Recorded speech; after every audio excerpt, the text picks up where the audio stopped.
उत्तर मुंबईतील मलाडमधील आप्पापाडा आणि आंबेडकर नगर या वस्त्या वन विभागाच्या जागेवर वसलेल्या आहेत। प्रत्येक दिवशी संघर्ष करत या वस्त्यांमधील लोक आपल्या पोटाची भूक भागवत आहेत। तिथे गरिबीची, तिथल्या रहिवाशांच्या आशा आकांक्षावर मोठी छाया पडते, ज्यामुळे त्यांना त्यांची स्वप्ने पूर्ण करणे कठीण होते।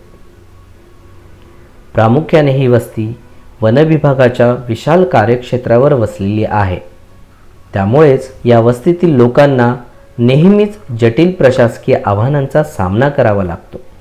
मूलभूत सुविधांपर्यंत पोहोचणे हा एक सतत संघर्ष आहे। वस्तीतील लोकांना पाण्याची टंचाई, योग्य कचरा व्यवस्थापनाचा अभाव, आरोग्यावर परिणाम, कच्चा रस्ता या आव्हानांना सामोरे जावे लागते। या सर्व परिस्थितीवरती मात करून स्वच्छ रस्त्यांचे आणि आरोग्यदायी वातावरणाचे स्वप्न या वस्तीतील युवक युवती पाहत आहेत।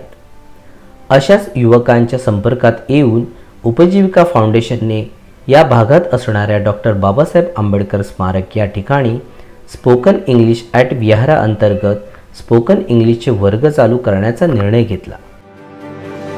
माझं नाव समीक्षा अंजली संतोष। मी 10th मध्ये आहे। आता माझी 10th होईल। पहिली ते 10वी पर्यंत एकाच स्कूलमध्ये होते, डिवाइन चाइल्ड हाय स्कूल माझ्या शाळेचं नाव। मी इंग्लिश मीडियममध्ये शिकते। माझी मम्मी घरकाम करते, जेवण बनवते घरकाम, आणि माझे वडील ऑफिस बॉय आहे। एका शाळेत माझे वडील काम करतात, पिऊन सारखंच काम करतात। माझं नाव निकिता अनिता गोरख कलवले आहे। मी जांभरुण नगरमध्ये राहते आणि माझं शालेय शिक्षण हे टोपीवाला म्युन्सिपालिटी स्कूलमधून झालेलं आहे आणि माझं ग्रॅज्युएशन कंप्लीट मी हे संस्कार कॉलेजमधून केलं आहे। मी आता एका शेअर्स कंपनीमध्ये जॉब करते। माझ्या घरी माझी मम्मी आणि भाऊ आहे। माझा भाऊ काम करतो आणि माझी मम्मी हाऊसवाईफ आहे। माझं नाव प्राजक्ता अनिता मनोहर निक्कम। माझं शिक्षण 1ली ते 8वी BMC स्कूलमधून झालं आहे आणि 9वी 10वी एका विदर्भ विद्या मंदिर शाळेतून झालं आहे आणि 11वी माझी 12वीपर्यंत शिक्षण झालं। 11वी 12वी TS वाफना ज्युनियर कॉलेजमधून झालं आहे आणि आता मी एका संस्थेत काम करते, पार्ट टाईम जॉब करते आणि माझ्या पप्पांचा मूर्त्यांचा बिझनेस आहे, त्याच्यामध्ये पण मदत करते।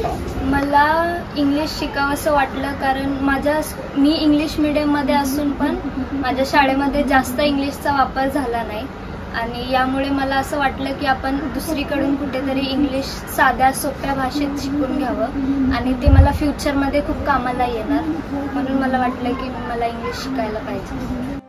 इंग्लिश शिकावं असं वाटतं बिकॉज माझं ग्रॅज्युएशन कंप्लीट झालं असून सुद्धा मी कॉन्फिडन्स फील करत नाही इंग्लिश बोलताना आणि ते रोजच्या जीवनामध्ये जिथे आम्ही काम करतो तर तिथे कुठेतरी कमीपणा वाटला जातो, त्यामुळे मला इंग्लिश शिकायचं आहे। उपजीविका फाउंडेशनचे जे टीचर्स आम्हाला शिकवायला येतात ते टीचर्स एक ग्रामरच वेगळ्या पद्धतीने शिकवतात, जे आम्हाला खूप इझिली आम्हाला ते कॅच करता येतं। आत्तापर्यंत आम्ही ग्रामर शिकलोय शाळेमध्ये किंवा कॉलेजमध्ये सुद्धा, तर ग्रामर हा विषय भरपूर किचकट असतो, त्याच्यामुळे आपल्याला मोस्ट ऑफ समजत नाही की कसं वापरायचं आणि काय। तर उपजीविकामध्ये ते ग्रामर शिकवत नाहीत, पण ग्रामर रिलेटेड जे वर्ड येतील फ्युचर, पास्ट, यस्टरडेमध्ये तर त्या प्रकारे ते घेऊन शिकवतात, म्हणजे सरळ आणि सोप्या भाषेमध्ये। उपजीविका फाउंडेशन जे इंग्लिश कोर्स शिकवतात ती पद्धत, शिकवण्याची पद्धत खूप छान आहे आणि इझिली कॅच करता येतं ते। उपजीविका फाउंडेशन सकारात्मक नियोजन करीत आहे। बुद्धविहारांना तक्षशिला आणि नालंदा विद्यापीठांसारखेच ज्ञानाच्या केंद्रांमध्ये रूपांतरित करण्याचा आमचा मानस आहे। आमचा उपक्रम स्पोकन इंग्लिश ॲट विहाराचा उद्देश बुद्धविहारांच्या सभोवताली असलेल्या वस्तीतील मुलांना इंग्रजी बोलण्यात अधिक चांगल्या प्रकारे मदत करणे हा आहे। त्यांच्यातील त्यांच्या सुप्त गुणांची ओळख करून देऊन त्यांच्यातला आत्मविश्वास वाढवून त्यांच्या शैक्षणिक जीवनातील प्रवास साता समुद्रापलीकडे घेऊन जायचा आहे। Columbia, London School of Economics सारखी आंतरराष्ट्रीय विद्यापीठांमध्ये मुंबईच्या वस्त्यांमधील तसेच गावातील मुलांना शिकण्यासाठी तयार करायचे आहे।